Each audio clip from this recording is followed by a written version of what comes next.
unahin na natin ito mga kababayan, yung patungkol nga dito sa binulgar ngayon ng NBI na yung apat pala sa 18 nagpakilalang Marines. Ma'am Sweetheart Chang, hello po kay Ma'am Virginia, and kay Rachel Sales, hello po, and kay Lynn Sulat, hello po. Sa apat sa 18 nagpakilalang Marines, mga kababayan, ay hindi pala ito miyembro ng Marines. At, hindi ito security ni Saldico. Kasi ang pakilala nila mga kababayan, security daw sila ni Saldico. Mga bodyguard daw sila ni Saldico. Ending mga kababayan, bodyguard pala ni Lustay. Ayan na, nabisto ng NBI. So ito mga kababayan, may source tayo. Ayaw lang talaga ng NBI pangalanan. Kasi nga syempre, may duda din ako sa NBI. Ito po pakinggan nyo mga kababayan. Pakinggan ninyo mga kababayan. Ito wait lang mga kababayan. Hindi po kasi porket tinalaga ka ni Marcos dyan, ay kay Marcos ka. Yung iba kasi dyan, umupo lang para magkaroon ng pwesto. Ako. Sabi ko nga sa inyo mga kababayan, ang Malacanang, kapag binaha yan, lagpas bubong, ilang tao lang dyan ang malulunod. And the rest, puro lulutang. Bakit? Kadalasan sa mga tinalaga ni PBBM pro plastic. Pakinggan nyo mga kababayan. Continue. Ito na. 1, 2, 3. Gora. Isang retiradong general ang recruiter umano ng mga nagpakilalang bagmen ni Zaldico. Isa rin siya sa mga posibleng isampina ng NBI sa pagpapatuloy. Wait lang mga kababayan, hindi iyan. Ito. Hindi yan mga kababayan. Ito siya. Wait lang kasi nawala yung speaker nila. Wait lang. Asan na ba yung speaker nila? Mga kababayan, nawala yung speaker niya. Ito. Paghimay ng NBI. Tuloy ang paghimay ng NBI sa mga alegasyon ng umano'y ex-Marines na nag-deliver daw sila ng mali-maletang pera sa mga politiko. Ilang punto ang kinwestiyon ng ahensya na laman ng kanilang sinumpaang salaysay. Ming Pegan po, ng Taiwan. Kaya sa kanilang pahayag, hindi lahat ng 18 nagpakilalang bagmen ni Zaldico ay tauhan ng dating kongresista. Sa 18 yan, yung 8, hindi naman naka-assign kay Zaldico, naka-assign sa kanya. Ala, eto na mga kababayan, bistado na. Sa 18 na sinabing Marines na naka-assign kay Zaldico, 4 dyan ay hindi kay Zaldico. Nako po, continue. Yes po si kanya. Ay, hindi ko lang po pwede pang i-reveal yung personal. Hindi daw pwedeng i-reveal. Ba't tayo mong i-reveal? Di ba? Sa On Point ng Bilyonaryo News Channel, ibinunyag din ni NBI Director Attorney Melvin Matibag na never nagkasama si Nako at ang isa sa mga umano'y ex-marine na si Belnard Tube. Ayan na. Meron daw hawak na ebidensya ang NBI para patunayan ito.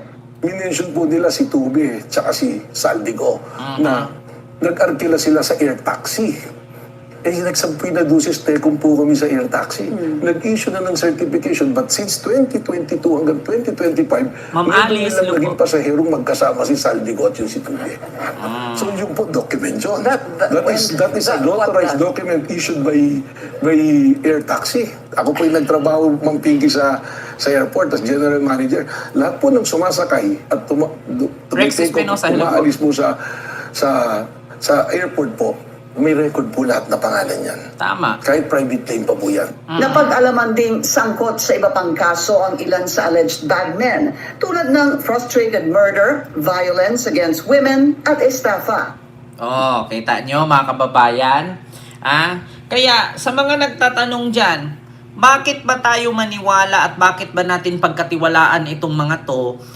May kasong panghahalay, may kasong pananakit sa kababaihan, may kasong pangungutang, estafa.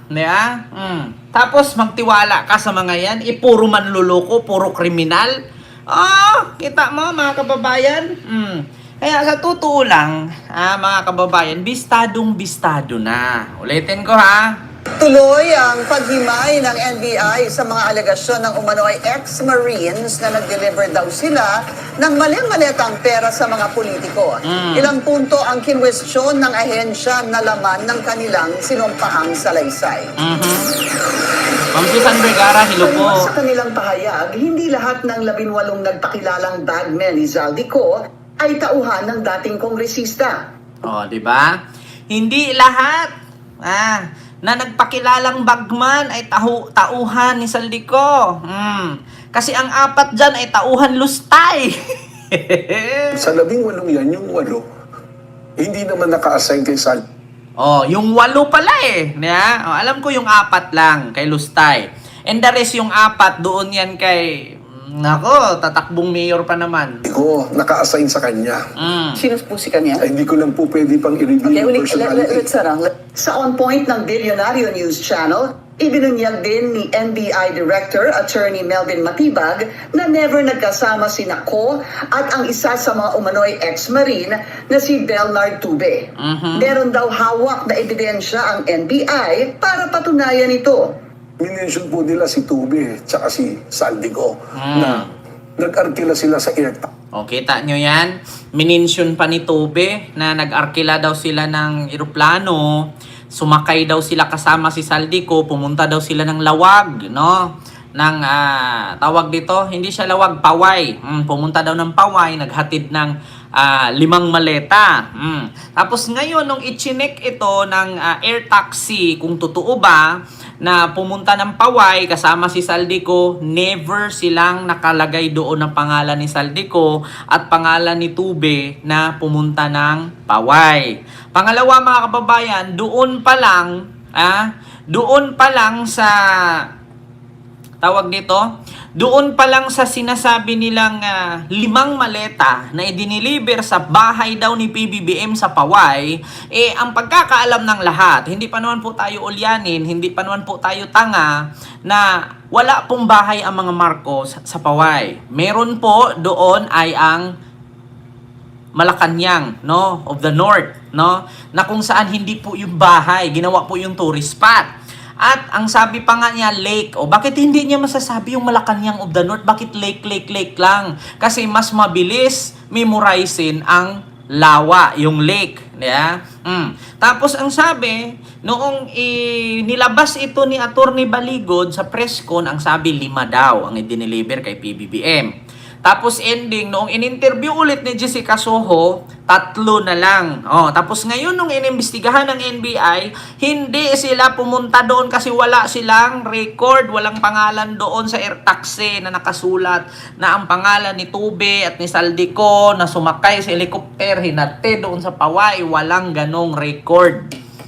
Kasi sabi nga ni tawag dito, Attorney Melvin Matibag ng NBI Director na naging General Manager din siya ng NAIA, ng airport. Alam niya, bawat lumabas, kahit private plane pa yan, nakasulat yan. Nako, patay ka din.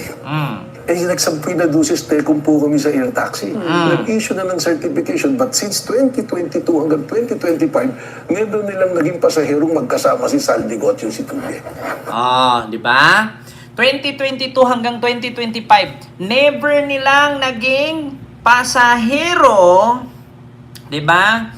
Si Tube at si Saldico. At bakit naman si Saldico sasakay diyan sa air taxi? May sarili namang eroplano si Saldico. May sariling helicopter. 'Di ba? Magtanong ako mga kababayan. Bakit sasakay si Saldico kasama si Tube mag-deliver ng maleta doon sa Paway, meron namang sariling helicopter si Saldico. Kung naalala niyo nga, sinakyan ni Saldico yung sa Alpaland sa Baguio, yung katulad sa bahay ni Glenda. Yung si Glenda, yung bilyonaryo na nagbebenta ng sabon, yung Brilliant, may-ari ng Brilliant. Kung naalala ninyo, may sariling helicopter si Saldico, may sariling private plane. Bakit si Saldico sasakay sa air taxi? Sige nga. Ito mga kababayan, pakinggan din niya. Certification, but since 2022 hanggang 2025, meron nilang naging pasaherong magkasama si Saldico at yung si Tuye. Di ba? Paano nila maging pasahero si Saldico? May sariling helicopter si Saldico. 3 helicopter. Kamamahal ng helicopter. Si Saldico maghahanap pa ng paraan na makitaan ng record na sumakay doon sa air taxi. Samantalang may sarili naman si helicopter. Wala namang mangingialam doon kahit saan pupunta yun. Kaya sarili naman niya yun. Diba? Ayan na. Mga kababayan. Si Mario Cornel, ayan, mali-mali kasi itong script. Diba? Nakakapagtaka lang naman talaga mga kababayan. Bakit nga ba si Saldico sasakay ng air taxi, mag-arkila ng helikopter, kung meron naman siya 3 helikopter? Kung gusto naman niya marami ang sakay, aabot ng 20, bakit siya mag-arkila ng private plane kung may sarili naman siyang private plane? Kung nakaalala ninyo mga kababayan, mas mahal pa ang private plane ni Saldico kaysa kay Kibuloy. Baka nakalimutan ninyo, 3 helicopter ni Saldico, tapos may sarili siyang private plane. At bakit si Saldico dyan mag-arkila ng masasakay sa air taxi? Hige nga, bakit pupunta dyan si Saldico at mag-book? Certification, but since 2022 hanggang 2025, meron nilang naging pasaherong magkasama si Saldico at yung si Tuye. Diba? Tama nga mga kababayan, si Senator Antonio Trillanes na balang araw dyan, hintayin nyo lang, isa dyan mangungumpisal. Isa dyan aamin. Kita nyo na ko mga kababayan. Isa dyan aamin. Isa dyan mangungumpisal. Isa dyan aamin na ganito ang bayad sa amin. Ganito ang pangako sa amin. Ito ang gagawin namin. Yan ang sabi ni Senator Antonio Trillanes. Mga kababayan. Ipakita ko sa inyo. Kaya nasabi ko sa inyo, si Trillanes talaga hindi nagsisinungaling. Ito Trillanes. Isa sa Marines. Mangungumpisal. Diyos ko, mga kababayan. Pakinggan ninyo Radio interview, sir. Full support si dating AFP Chief of Staff General Hermogenes Esperon sa paglutang ng 18 mga dati umanong Marines at bodyguard ni Saldico. Git nito na dapat imbestigahan ang mga paratang nila. Pero ang pagpanig na yan ni Esperon, kaduda-duda para kay dating Senator Antonio Trillanes IV. Isa rin daw itong patunay na pakawala sila ng mga Duterte. Lumalabas lang dito na ang nasa likod talaga nitong mga 18 ex-soldiers na to ay yung kampo nila Duterte. Yun ang implikasyon lang nun. Kasi in terms Tama naman talaga. of value ng... Actually mga kababayan, tama naman talaga na ang nasa likod talaga dito ay ang mga Duterte, ang kampo ng mga Duterte. Kasi bakit? Imagine ninyo si Topacio, kanino ba yan kampe? Si Defensor, kanino ba yan? Sino-sino ba ang sumuporta ngayon sa 18 Marines? Halos kadalasan puro DDS. Ngayon sasabihin ninyo hindi kampe. Hindi nyo kami maloko, mga tanga. Hindi nyo kami malinlang. Si Kati Binag, ang sabi, hindi daw siya DDS. Pero, pag may rally, pag may tawag dito, tawag karaban, andoon sa stage, umaakyat, nagyayaw-yaw-yaw. Si Malutikla, si Malutikya. Hindi daw siya DDS, pero kada comment niya, Inday Sara. Si Ruina Guanzon, hindi daw siya DDS, pero kada ano niya, Inday Sara. Diba, mga sinungaling. Tapos si Chabit, hindi ako DDS. Putang ina, pero Inday Sara. Mga sinungaling. Akala ng mga DDS, hindi sila magets. Diba? Ikaw ba naman magsuot ka ng panty, kitang-kita na nga na ang liit ng strap sa bewang, alangan naman sabihin naming brief yan. Alangan naman sabihin naming brief ang suot ninyo kung nakita naman namin yung strap ng gilid sa bewang ay pang tibak. Saan ka nakakitang brief na hugis tibak? Tatanggi nyo pa. Kitang-kita na namin, He wanted na magkaroon ng stamp of credibility itong 18 na to. Pero ang problema is yung sinabi nila talagang butas-butas, nagkabuhol-buhol at sila mismo urong-sulong nag-retract. Diba? Butas-butas, buhol-buhol. Ito mismong mga 18 Marines, mali-mali ang sinabi. Yung una, deliver 5. Tapos sunod interview, 3. Tapos, ultimo si Michael Yang, pati daw bahay ni Michael Yang hinatiran. Di ba? Paano ba nangyari na hahatiran ng maleta si Michael Yang? Hindi naman parte si Michael Yang ng Administrasyong Marcos. So, kung hinatiran si Michael Yang ng maleta, ibig sabihin, sangkot din si Digong kasi tao ni Digong yan si Michael Yang eh. Di ba? Tsaka paano naman naabutan si Michael Yang ng mali-malitang pera nang wala na si Michael Yang dito sa Pilipinas? Pero sabi nung ng mga 18 Marines ay doon daw sa Agura, ano ba yun? Agura Street ba yun? Malo Mantikilya. Di ba? Ma'am Esperanza, hello po sa'yo. Kita nyo mga kababayan, napakasinungaling talaga nila. Diyos ko, kaya nga doon sa interview ni Jessica Soho, matatawa ka eh. Kasi bakit? Mali-mali yung mga sinabi. Continue natin dito kay So Attorney yun po Milby. document yun. That is an authorized document issued by air taxi. Ako po yung nagtrabaho, Ma'am Pinky, sa airport as general manager. Lahat po ng sumasakay at tumitake off, umaalis mo sa airport po, may record po lahat na pangalan yan. Kahit private plane pa po yan. Napag-alaman ding sangkot sa iba pang kaso ang ilan sa alleged bagmen, tulad ng frustrated murder, violence against women, at estafa. Kita nyo? Tapos sabihin ninyo, mga reliable, anong tawag dyan? Reliable, at saka tawag doon, mapagkatiwala ang source. Samantalang ito, may kasong pagpatay, may kasong child abuse, no? At saka mayroong kasong estafa. Di ba? Reliable. Ano tawag diyan? Reliable. Hindi ko mabigkas, nabubulol ako diyan mga kababayan sa reliable. Reliable. Nabubulol ako sa ganyan. Kaya sa totoo lang mga kababayan, Star Barrett, hello po. Kaya sa totoo lang, paano mo pa pagkatiwalaan tong mga to, 'di ba? Reliable. Reliable pala pagbasa niyan. Paano nga sila masabihing reliable, mga kababayan, kung ito nga may mga kaso. Kita mo 'yan, Sangkot sa iba pang kaso ang ilan sa alleged bagmen, tulad ng frustrated murder, violence against women, at estafa.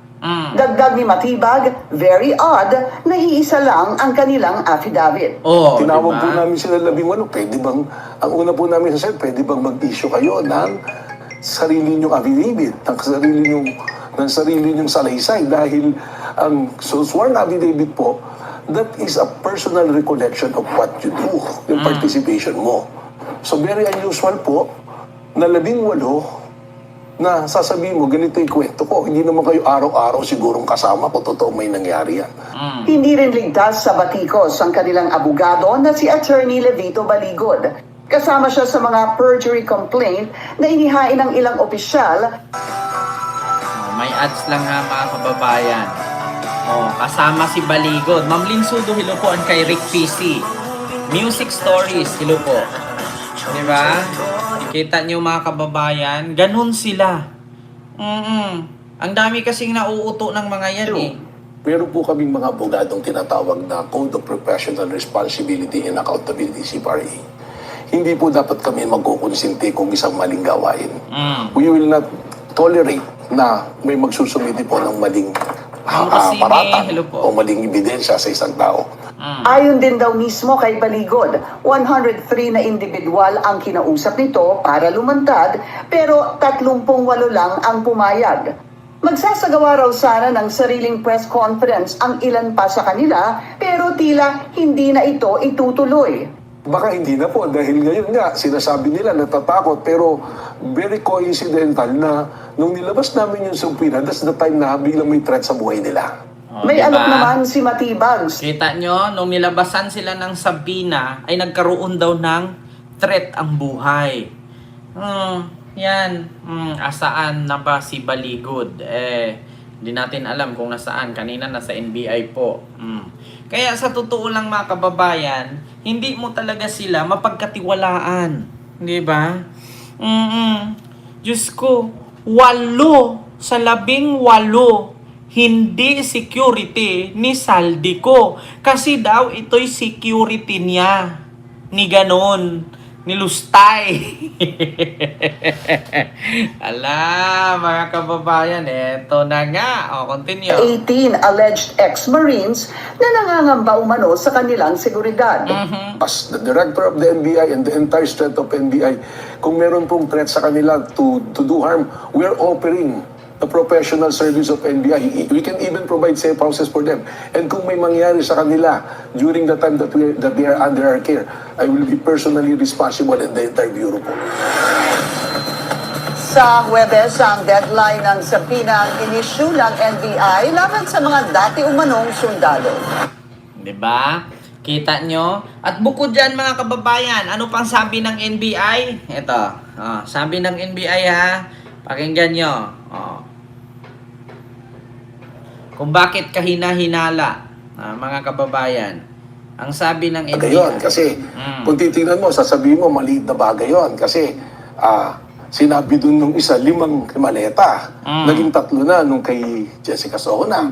Meron pa rin po yung pong sinabi na una si Dilima, maleta, naging paper bag. Ganun na po yung may mga inconsistency. Oh, 'di ba? Ultimo ang NBI Kahit sino mga kababayan, actually hindi pa yan nagsalita ang NBI, nagsalita na tayo niyan. Kasi ang unang deliver 5, tapos ang sabi 3, tapos ang sabi sa bahay sa Lawag, sa bahay sa Paway. Tapos ang bahay naman ni Marcos ay nasa Batak. Tapos ang sabi, kasama daw sila ni Saldico, tapos ending, wala naman daw record sa eroplano na sumakay sila. At bakit nga ba mag-arkila ng eroplano si Saldico kung meron man siyang 3 helicopter at isang private plane? At pangalawa, mga kababayan, ay pangatlo, ito na, pagdating kay Jessica Soho, iba-iba ang sagot. Mali-mali. Kaya, kung ano man ang obserbasyon natin at obserbasyon ng taong bayan, ganun din ang naging obserbasyon ng NBI. Kasi bakit? Yun ang majority naiisip kasi nakikita sila puro butas. Kung ano man ang sinabi ni Trillanes, ganun din ang sinabi ng NBI. Kasi nga, hindi mo naman, biruin mo, unang sabi 5 ang dideliver kasama si Saldico sa bahay mismo ni PBBM. Tapos, pagdating, hindi naman kaya ang bahay ng mga Marcos sa Batak, sa Lawag. Tapos saan ang deliver? Sa Paway. Wala naman bahay, mga Marcos sa Paway. Kasi ang meron doon, Malacanang of the North. Po tayong nakikita. Tapos kami naman po, other end, yung Sorry sinabi to interrupt you, sir. What is the value of that? Because that's not under oath, ni ho ba? Versus the affidavit that they submitted before the Office of the Ombudsman. Well, unang-una po, parehas po yung tao na nagsabi niyan eh. Alam po, yung value lang naman pag sinabing under oath, sinusumpaan mo yan. So, ibig sabihin, handa kang managot sa batas. Kaya po may perjury siguro na ikinaso hindi ko po nakita yung complaint ni Secretary de Lima, ni Congresswoman de Lima, kung ano pong nakalagay doon. Pero I suspect na po, sinabi niya yan. Na nung nag-press con kayo, sabi niyo, hindi nakasama ko, maleta dinala. Ngayon, paper bag. So, may diba? Ang sabi doon sa press con, maleta daw, hinatiran daw si De Lima ng maleta. Ngayon, nung in-interview ito ni Ted Filon, ang sabi naman ni Baligod, sinali lang daw niya doon si De Lima kasi nakita daw siya ng mga Marines. Pero siya mismo, ang naglagay doon na kahit alam naman niyang error, pinilit niya pa rin ilagay. Ang sabi, hinatira ng maleta, tapos ending, pagkabukas ang sabi, paper bag. Ano ba talaga? Kaya sa totoo lang mga kababayan, puro sila butas. Kaya nga sabi ni Trillanes, puro sila butas-butas. Puro mali-mali ang kanilang sinasabi. Kaya sila'y nabibisto. consistencies na po kagad. And alam niyo po, sa batas po at sa korte, pag tiningnan po, may pagkakamali ka na isa, medyo nagiging questionable yung buong kwento mo. Kung titingnan mo, sasabihin mo, maliit na bagay yon. Kasi sinabi dun nung isa, 5 maleta. Naging 3 na nung kay Jessica Sohona. Meron pa rin po yung pong sinabi na una si Dilima, maleta, naging paper bag. Ganun na po. Diba? Kaya ultimo nga, ang NBI na nagsabi, mali-mali kasi, diba? Yan, palpak. Yan sa totoo lang mga DDS. palpak yung Marines ninyo. Imbis na tawag dyan Marines, Marintes.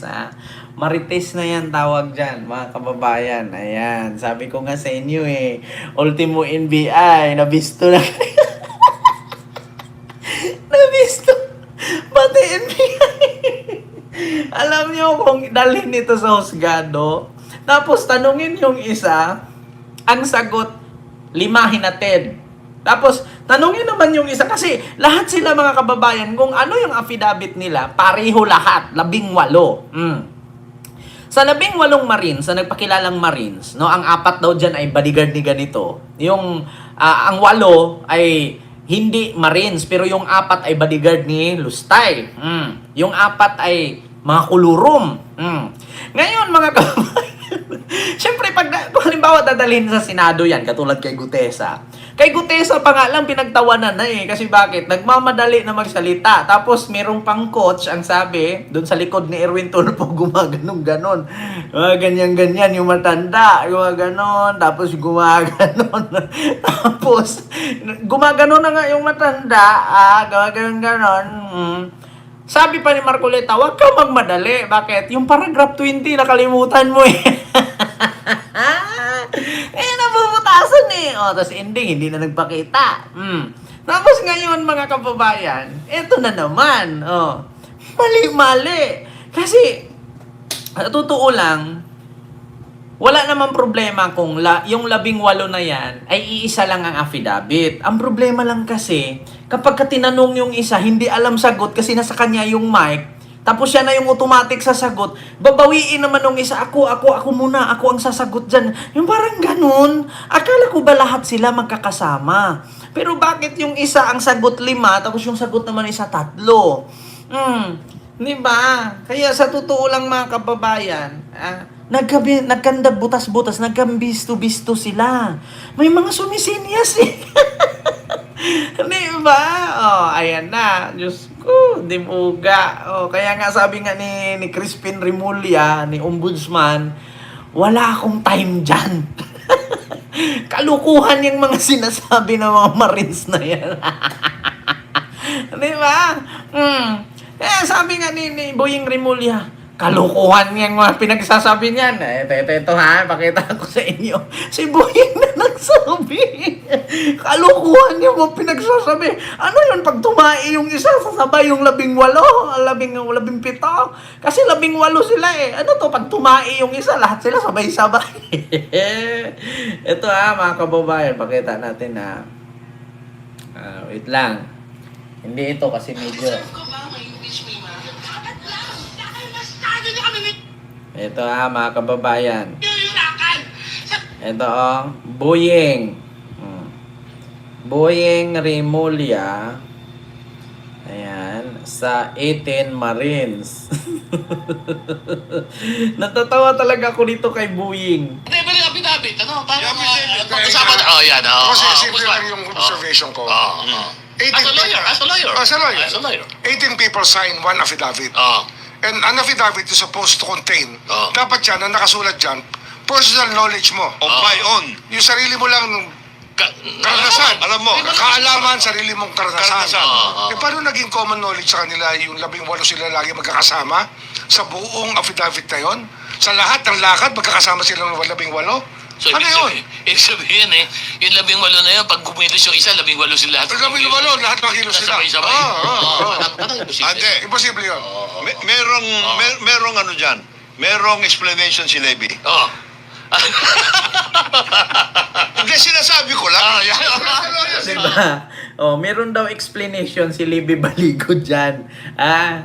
Biruin mo, 18 Marines, isa lang affidavit. So, pag tumai pala yung isa, tatain silang lahat, diba? Kaya nga sabi ni Boying, kalukuhan yan. Yung isa pala pag naligo, maligo din silang lahat kasi isa lang affidavit Pag isa pala naigit, iigit silang lahat. Di ba? Kita nyo mga kababayan. Kaya, nabisto na. Biruin nyo 4 Ito po sa yung- 18. ito po yung- Bodyguard ni ano. Tapos yung 4 ay kolorum. So ibig sabihin, 8 sa 18 hindi bodyguard ni Saldico. Kasi yung 4 kay Lustay, yung 4 ay kay kolorum. Kita ninyo mga kababayan, di poga. Talaga lintian, bahayop na to.